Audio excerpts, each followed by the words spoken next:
Hello guys! Eto, pag-usapan natin ha, sa mga taga Maynila, ang upload kong ito ay para sa inyo, mga taga Manila. Okay. Guys, nakita nyo naman ang mga pinagagawa nitong si Inday Sayad, no? Sa Maynila. At kung paano niyang nilait-lait, kung paano niyang binalahura, isinumpa at gustong patayin, no? Sa mga salita niya, itong tatlong kongresista ng Maynila. Okay. Ito ang sasabihin ko sa mga taga Maynila. Iboto natin ang tatlong ito. Sino? Congressman Chua, Congressman Abante at Congressman Valeriano. Okay? Dahil ito ang mga nagpapaiyak kay Inday Sayad. So sa mga kaluyunista ko, mga BBM at mga kakampig dyan, basta nagpapaiyak kay Inday Sayad, automatic, iboto ninyo.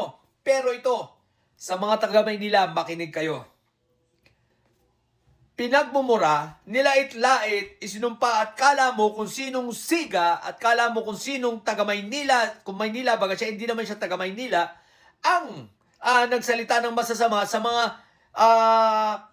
tawag dito, katubong Maynila. Ibig sabihin ang mga batang Maynila, nilait-lait ng isang taga Davao. Teka lang, hoy, taga Davao, king ina mo, bakit? May naiambag ka ba sa Maynila? May naitulong ka ba sa Maynila para sabihin mo na at nilait-lait mo na gusto mo na halos patayin ang mga batang Maynila? Baka hindi mo alam. Ha? Merong tinatawag na batang Maynila. Kaya nga meron dyan dati sa may Harrison Plaza, yung park dyan, nakalimutan ko na. Sa may Liberisa. Nakalagay dyan, yung mga swimming pool dyan, Batang Maynila. Dahil ang mga taga Maynila ay malaki ang pagpapahalaga sa kanilang, anong tawag dito? Sa kanilang pagiging taga Maynila. Kaya nga meron dyan yung Paraiso. Ewan ko kung inabot ito sa mga taga Maynila, sa Liberisa, sa may Harrison, di ba? Yung sa Paraiso. Mga batang Maynila.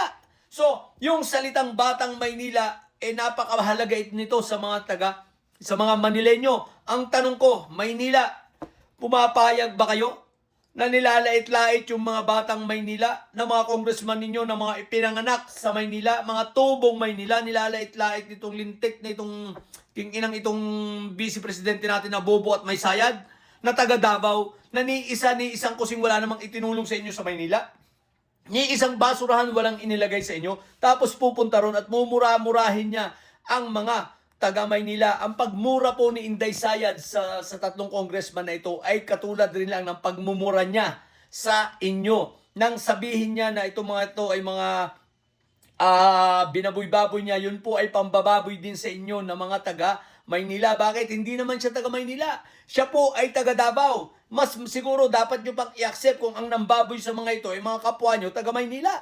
Mga kapwa nyo batang Maynila, pero hindi. Taga Davao na tumungtong lang sa Maynila para mangampanya, imbis na plataforma ang inilatag, mga panlalait, ad hominem at kung ano-ano pa, mga sumpa at pagpatay nang lumalabas sa bunganga. Di ba ka?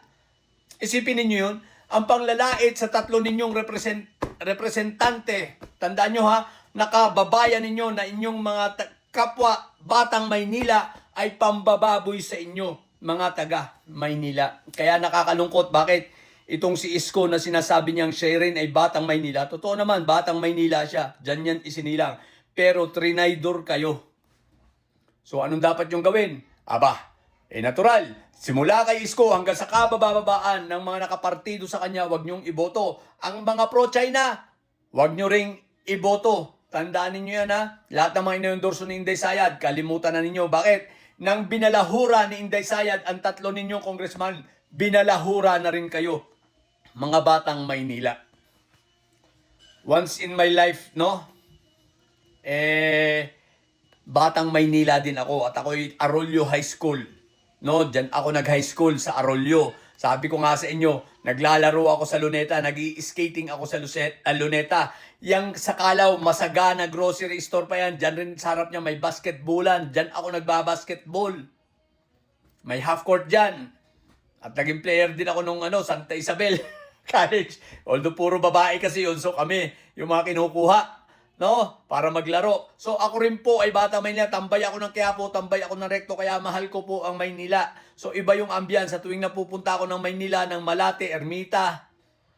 Ang gaan ng aking pakaramdam, no? So, dahil damandam ako pa rin kahit paano, dyan ako lumay kay Batang Maynila ako. So yung pakiramdam na ganon, mga taga Maynila, wag ninyong baliwalain na kayo ay binaboy ng lintik na itong Vice President na ito, isipin yung mga sinabi sa inyo.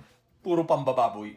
Anyway, yun lang. So, wag iboto ang lahat ng PDP. Wag iboto lahat ng inendorso ni Inday Sayat. At itong si Isko, kalimutan na ninyo. Iprotesta nyo rin at wag iboto kasama ng lahat ng nakalinya sa kanya. Okay? So, yun na po. Marami naman kayong pagpipila. Meron po, andyan naman sila Kuna. Tsaka yung isa, di ba? Si Sam Versosa ba yun? Sino yun?